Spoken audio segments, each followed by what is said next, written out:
believe it was Sting who once said on his 80s hit Russians, "Oh, the Russians coming over here, putting on the top hat, the tails." I'd like to point out I have not checked this section for accuracy. That is okay. But this is our section where we're going to do a TV chat. We thought we'd do an interesting TV chat. But you know what's on British telly, because it's all a load of rubbish. That's why you listen to a podcast by two shouty men. So we decided to look further afield, and we went to Russia. It's quite far afield. It is quite far afield. So I did a bit of research earlier. Are you impressed? I'm surprised. Would you like to, would you like to see my muscles? I am 6 inches, do you want me? So, but Russian TV, yeah, like quite a lot of Russian things, is mostly owned by the government. There's sort of three major channels. Channel 1. The weird thing about Channel 1 is it's apparently privately owned, although most people say, yeah, it's privately owned by the government. And with Putin, you know, twisting arms, necks, spines to get where you want, you know. You can say it's also part owned by Roman Abramovich. Oh, dear. It's almost like a parody of Russian things. Rossiya 1 is another one. Right. So we've got two channels that are both Channel 1. Yeah. Right. Yeah, that was fun when I was trying to translate this and find it. And finally up is NTV, which is just all the hidden camera bits from Noel's house party on a loop. Oh, God. No, that's not. That's not true. Apparently, it started out as independent and was really critical of Putin. And there's a political puppet show. I mean, why do people need to do political puppet shows? Like, it's the only way we can get the politics over. Do it as a puppet show. I don't know. I suspect in Russia it's because no one actually wanted to perform the political jokes about Putin.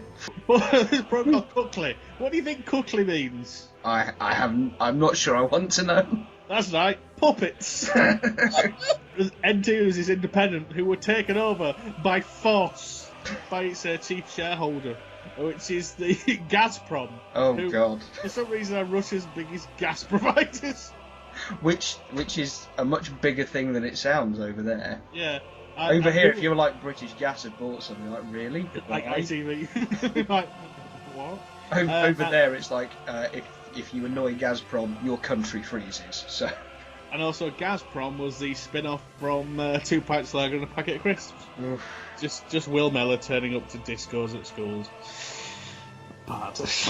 And of course, Gazprom, guess who they're mostly owned by? Vladimir Putin by any chance? It's the government, yeah, it's very much so. So, yeah, Russian TV is kind of a very surreal thing, and indeed, but yeah, so this is the top 20 with some rush through for obvious rushing through. Yeah, so this is a few weeks ago because it's such a large country. It does take an age for the actual results to come through.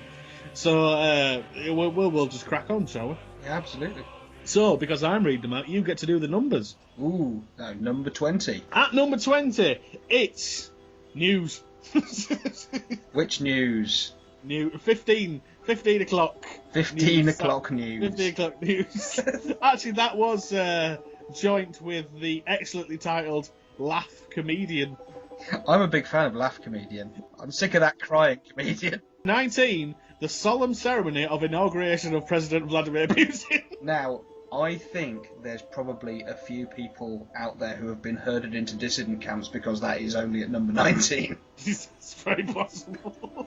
At 18, what do you think Factor A is an adaptation of? Factor A? Factor A. I wonder what it could be. What would a Russian Simon Cowell look like?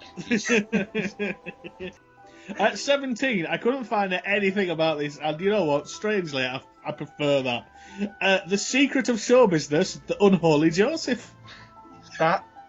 Is that some comment on Jason Donovan's career? I'm not... 16, Nickname Albanian 4. What? Nickname Albanian 4.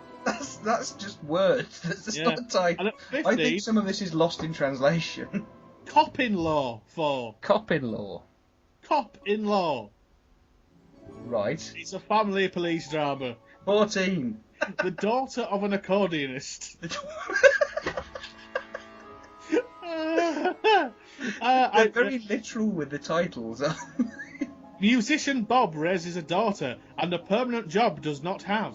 This savoury life suddenly intervenes, and one sad fact, the burning house Vasey. I may have lost some of the translation in this. Soon there is a way out of a difficult situation, Bobby's second jobs, and together with his local philharmonic musicians going on tour, but here, too bad. Along with his daughter, he's late for the bus. I'm wondering what some UK shows would sound like if you just named them what happened. No, this is not laughing at funny foreigners, because they don't show The Only Way is Essex. Yeah. Or Celebrity Juice, or that thing with Paddy McGuinness. Which one? Okay. Anyone. Any of them. 13. Secrets of the Investigation. 11. 11. So secret I couldn't find out what the investigation secrets were. I'm guessing it's something. It's a CSI or a real CSI or something like that. But it turns out there's no crime whatsoever in Russia, so there's no need for the program or something like that. No, it's just static for half an hour every week, which people are mandated to watch. 12. News of the week. So we've had news. Now we've got news of the week. Yeah, news of the week. Oh, dear. At 11.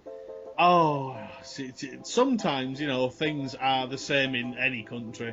And obviously, you can't move in this country for the military parade of the 67th anniversary in Great Patriotic War 1941 to 1945. Yes. At 10, Evening News. Evening News. Which was that sitcom with Burt Reynolds in it, I believe. That's a joke which no one will get. We're up to 9 now. At 9 then. My Other Half. Now, this could go one of two ways. It's basically a melodrama. Alex is always sceptical of his peers who fall in love after 40. Sceptical of his penis? What? Peers. Ears. Peers. Ears. Like Morgan, but less of a dick. One. Okay, moving on. 8. Go to fight some old.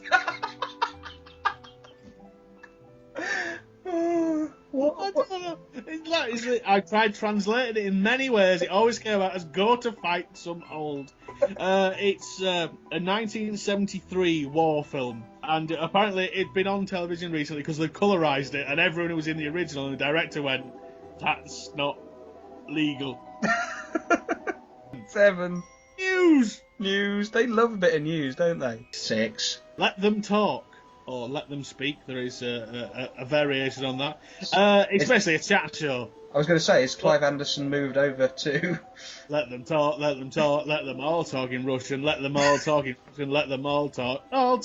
4, quick, That's 4. 5 was news. 4! The blessed memory of the fallen in the fight against fascism. Minute of silence. So, the 4th most popular programme was A Minute of Silence. Yeah. Well, that's do you need bizarre. To turn your TV on for that minute of silence, or could you just be silent? How are they... But the bizarre thing is like 4, it's like quite a... fight against fascism, war is a bad thing. Then 3, 2, and 1 are all war films or war things of some description. 3 is Saboteur, End of War. Sadly not based on the old Commodore 64 game. 2, the military parade of the 67th anniversary of the victory in Great Patriotic War, which seems to be a thing that was on another channel. I was going to say, we had that further down. So it was more popular. On a different channel. And at number 1, in Russia, Sniper 2, Tungus. Tungus? Tungus, I don't know. Sniper That might be a different film. Soviet commando performs a difficult and responsible task. So it's Dirty Dozen? It's got girl snipers in it. Okay. I know that because they use the phrase "girl snipers" with a hash in between. And that concludes what's big in Russia at the moment. So basically, war and news, which is probably news of war. War, news, and the X Factor. Yeah, Jeez. no, the A Factor. Get it right. Sorry. It's a very different thing. So if you're interested in that, look up in a book or something. I don't know. What do you want me to do about it?